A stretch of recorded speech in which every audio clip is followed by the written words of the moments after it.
Hey everyone, this is your Tuesday with DNB Academy, and in today's sound recreation video, I'm going to be showing you how I recreated the bass off of the tune Scorpio by WAGZ out on Exit Records. So before we get started, I'm going to go ahead and show you what the original track sounds like. So without further ado, let's get into the project. Alright, so this is what the original track sounds like.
Cool. So now let me go ahead and show you what the recreation I made sounds like.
Cool. So before I explain how I made the bass sounds, I just wanted to let you guys know that all of the samples that you're going to hear on this project today are part of Molecular's DNB Academy sample pack that you can check out on our website.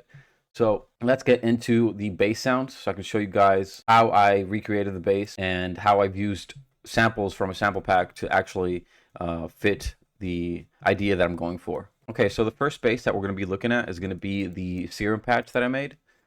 And it's actually quite simple. It's just two sine waves. So I have one of the sine waves on oscillator B detuned, minus 74 cents here, and the sine wave on oscillator A has 88 cents adjusted onto the fine tuning. Other than that, I have an LFO assigned to the coarse pitch of each oscillator, and I have added a little bit of a decay on the envelope for the amplitude. Apart from that, it does have the filter turned on, so that's affecting oscillator A and B. I've added a little bit of drive here and some resonance and just some tube distortion. So I'm going to go ahead and initialize the preset so that you guys can see how I've achieved this sound.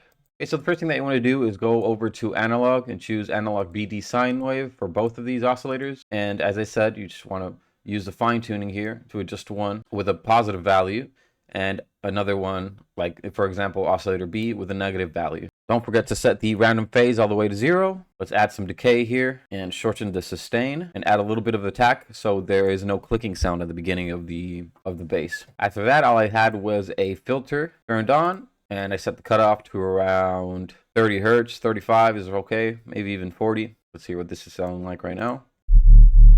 Add some drive and some resonance. And let's add some distortion too. Cool. So it's missing the pitch modulation. So let's go over to the chorus here and put LFO1 on both of these and set that to trigger and set it to 2 bars. Let's add some release here at the end. So this is a bit closer to the original patch. And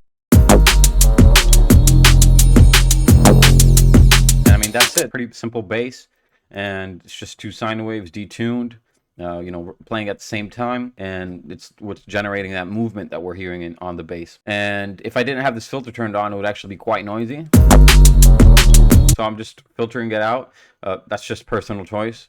But you can also, you know, use this bass with all those overtones, or even just split the EQ and, you know, have a layer with mid-high distortion and just the lower subby layer that's just clean, and that also works great as well. So yeah, this is the bass patch for the bass recreation on this tune. And then what I've gone and done is use some of the molecular sample pack basses, and I've also filtered them out. So for this one, you're going to see that I have just this standard like 808 bass sound, and then for the second time that it comes in, I have it with the filter turned on, and you see here that I have it automated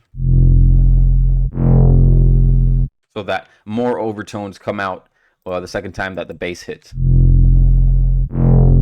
As you can see here, it starts at 160 hertz and then it goes all the way up to 3.12 kilohertz, letting more of those high frequencies from the bass come out. So I believe this is bass number 12 off of the DNB Academy sample pack that Molecular has made. So you can go and check that out if you're interested in using the bass sound. Second bass I wanted to go ahead and review is the wobble bass that's in between like the basses here every time that it repeats, like the first bass hit. So this bass actually has an LFO from the auto filter turned on with the rate at 1/8, and I have the frequency set at 126. So this is why you hear that LFO movement.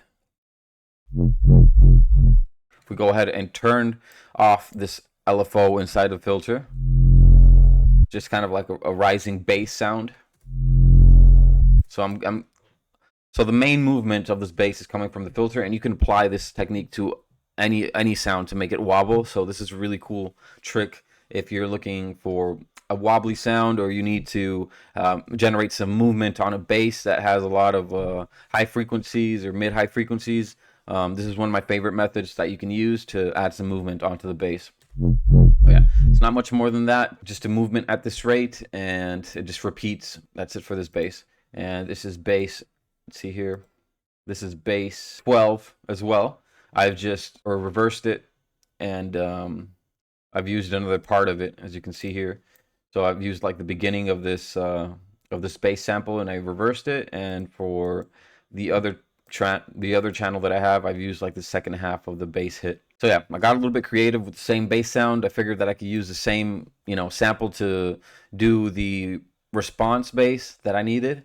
And yeah, that's it. For the last bass that we're going to review, it's just kind of like a plucky artifact that I placed on since I was trying to mimic the original tune. As you can hear on the original track, at the beginning there's kind of like a little blip or like a pluck on top of the main bass.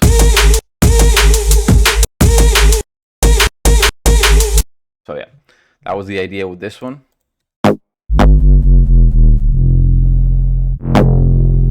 Go ahead and filter this first bass again.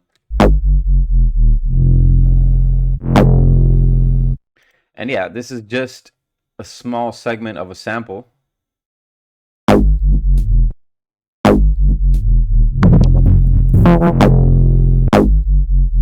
And I've just chosen like this small little transient here from this big bass sample. As you can see here, like the bass sample is like quite long, and I've just used like a little small transient that I liked, that I thought would fit. And this is also a molecular bass loop, and this is bass number 15. And I have this one at a lower volume, so it's just kind of sitting on top of the other basses. But I did just try to mimic the pluck that I was hearing on the original tune. And this is just a simple way that you can use, you know, like different transients from different bass loops to kind of achieve what you're going for. And you don't exactly have to use like the whole sample. You can actually just use like a little small segment of it and it'll work. And then I just kind of grouped them all together, added some overdrive here, or the dry wet set at 28%. And let's see if I have automated the drive here. Yeah, so the drive is automated gradually near the end of the bass. So the drive gradually gets more intense as the 16 bars finishes. Then I have a wave shaper. It also has an automation here. No. Okay, cool. So I have this wave shaper.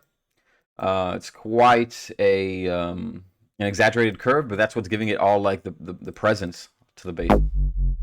If you can hear it without it now, and then after I put the wave shaper, all the bass elements sound much more present, and they have nice color to them. And after that, I just put a saturator on just to turn on the soft clipping, and saturator is set to soft sign by default, just with no drive, since I'm just driving it on the wave shaper. And yeah, that would be it for the bass bus. So let's just go ahead and listen to it one more time.